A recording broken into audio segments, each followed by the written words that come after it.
राष्ट्रवादी काँग्रेस शरदचंद्र पवार पक्षाचे राष्ट्रीय अध्यक्ष व माजी केंद्रीय मंत्री शरदचंद्र पवार यांच्या वाढदिवसानिमित्त खडकवासला विधानसभा मतदारसंघात विविध सामाजिक उपक्रमांचे आयोजन करण्यात आले आहे। माजी जिल्हा परिषद सदस्या सुरेखाताई दमिष्टे यांनी याबाबत माहिती दिली। या उपक्रमांत उद्योजकता विकास मेळावा, क्रिकेट स्पर्धा, विद्यार्थ्यांसाठी शैक्षणिक सहल आणि निबंध स्पर्धांचा समावेश आहे। उद्योजकता मेळावा डिसेंबर 12 रोजी सकाळी 11 वाजता शहराध्यक्ष प्रशांतदादा जगताप आणि माजी आमदार कुमारभाऊ गोसावी यांच्या होणार असून उद्योग क्षेत्रातील तज्ज्ञ मार्गदर्शन करणार आहेत। विद्यार्थ्यांची शैक्षणिक सहल डिसेंबर 14 रोजी एव्हिएशन गॅलरी आणि पर्वती क्रिकेट संग्रहालय येथे होईल, तर क्रिकेट स्पर्धा 16 आणि डिसेंबर 17 रोजी वडगाव व धायरी येथे आयोजित करण्यात आल्या आहेत। त्याच दिवशी विविध शाळांमध्ये निबंध स्पर्धा आयोजित आहेत। स्पर्धकांना रोख पारितोषिके, सन्मानचिन्ह आणि मानपत्र देऊन गौरविण्यात येणार असल्याची माहिती सोशल मीडिया सेलचे अध्यक्ष निलेश दमिष्टे यांनी दिली। तर याच्यामध्ये 4 उपक्रम प्रामुख्याने आहेत, ज्याच्यामध्ये व्यावसायिकांसाठीचा मेळावा आहे की तरुण घडावेत, तरुणांचे जे काही पारंपरिक व्यवसाय आहेत याच्यामध्ये त्यांना आधुनिकीकरण मिळावं आणि साधा व्यावसायिक ते एंटरप्रेन्योरशिप त्याला कळावी।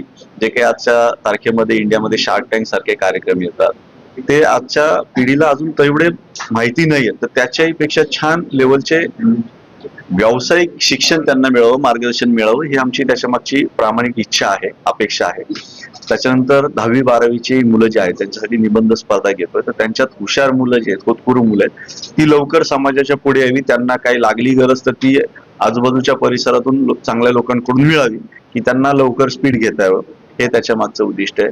त्याच्यानंतर एक अभ्यास दौरा आहे मुलांसाठीचा, किंवा रेग्युलर तुमचा प्रवास, रेग्युलर तुमचा व्यवसाय सोडून नवीन क्षेत्रामध्ये पदार्पण करण्यासाठी मुलांना जेवढं जास्ती वाव मिळेल, त्यांना माहिती मिळेल, तर तो देखील याच्यामध्ये उपक्रम आहे। आणि क्रिकेटची देखील स्पर्धा आहे। क्रिकेटची का तर बौद्धिक बरोबर शारीरिक संपत्ती देखील आजच्या काळामध्ये पाहिजे, आणि आज बघतो आपण की जिकडे तिकडे बऱ्याच खाण्याच्या पदार्थात देखील भेसळ, व्हिटॅमिन D3 आणि B12 मोठ्या प्रमाणात आजच्या घडीला कमतरता सगळ्यांमध्ये जाणवू लागली। तर निश्चितच व्यायाम पाहिजे, शारीरिक संपत्ती व बौद्धिक संपत्ती ही तरुणांमध्ये वाढवण्याची व त्यांना बरीच माहिती मिळण्याचं आमचं प्रामुख्याचं उद्दिष्ट आहे।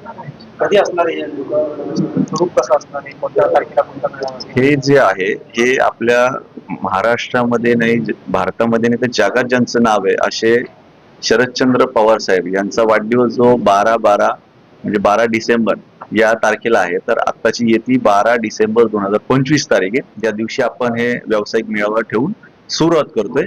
आणि हा सप्ताह आहे, याच्यामध्ये आपण जेवढं जास्तीत जास्त तरुणांना, नवीन उद्योजकांना मोठं करता येईल, मार्गदर्शन मिळेल, तेवढा भारताचा, आपल्या भागाचा विकास होईल, हे उद्दिष्ट ठेवून आपण हे पुढे चाललेलो आहोत। सुरेखा दमिष्टे, माजी सरपंच आणि माजी जिल्हा परिषद सदस्य। मी गेले 30-35 वर्ष ह्या कार्यक्रम पवार साहेबांच्या वाढदिवसानिमित्त आम्ही घेतच आलोय। अंध शाळेत फळ वाटप असेल, मूकबधिर शाळेचं अन्नदान असेल, किंवा वयस्कर लोकांना सन्मान चिन्ह वाटप असेल, जे जे आम्हाला शक्य आहे ते आम्ही करत आलोय। आता 12/12/2025 ला साहेबांचा वाढदिवस आहे, त्या निमित्तानं हे कार्यक्रम घेत असताना मी माझी मुलं जशी घडली तशी आपल्या आजूबाजूचा सुद्धा परिसर सुधारावा, त्या दृष्टीने आम्ही विचार करून मुलांच्या संगनमताने आम्ही एकत्र हा कार्यक्रम तरुणांसाठी घेतलाय। की आता आपण पाहतो शहरामध्ये की नाही का वेगवेगळ्या टोळ्या, वेगवेगळं काय चुकीचं चाललंय, तिकडे मुलं का जातात? ती मुलं इकडे खेळाच्या माध्यमातून एकत्र आली, चांगल्या व्यावसायिक माध्यमातून एकत्र आली, त्यांचे विचार चांगले झाले, तर ती मुलं आपल्यासाठी आणि आपल्या सर्व राज्यासाठी, देशासाठी सुद्धा चांगलं काम होईल।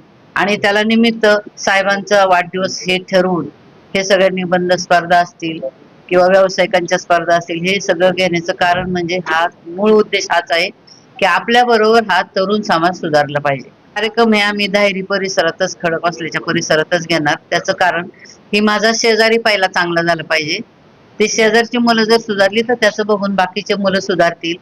आणि प्रमुख पाहुणे म्हणून शहराध्यक्ष प्रशांत जगताप आणि आमचे माजी आमदार कुमारभाऊ गोसावी व इतर पक्षाचे सर्व पदाधिकारी, आमचे चांगले काम करणारे जे लोक आहेत, ते कुठल्याही पक्षाचे असू द्या, मी ते मानत नाही तसं, ज्यांना आवड आहे, ज्यांना चांगलं वाटतं, त्या सगळ्यांनी आमच्या कार्यक्रमाला यावं असं माझं नेहमीच असतं। माझ्या सहकारी त्यामुळेच टिकून आहेत की मी कधीच कुणामध्ये असा मतभेद करत नाही। एक स्त्री आणि पुरुष दोनच जाती आपल्या मानवामध्ये आहेत आणि सगळ्यांची सुधारणा झाल्याशिवाय आपली पण सुधारणा नसते। एकटं सुधारून काही फायदा नसतो. त्यामुळे आपल्या बरोबरचे सगळे सुधारत हा मूळ उद्देश ठेवून आजकाल लोकांची शैक्षणिक, शारीरिक आणि मानसिक ताकद वाढली पाहिजे. तेव्हाच आपण आपल्या देशाला वाचवू शकू.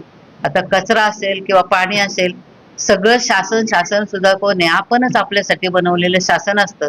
तर ही प्रत्येकाची जबाबदारी असते की मी स्वच्छ राहिलं पाहिजे, मी चांगलं राहिलं पाहिजे, माझ्या शेजारीशी चांगलं राहिलं पाहिजे, कचरा माझा मी व्यवस्थित ठेवला पाहिजे. हे सगळं आपल्या समाजाला आणि तरुणांना आता कळलं तर देशाची भावी पिढी चांगली घडेल. हा मूळ उद्देश आहे.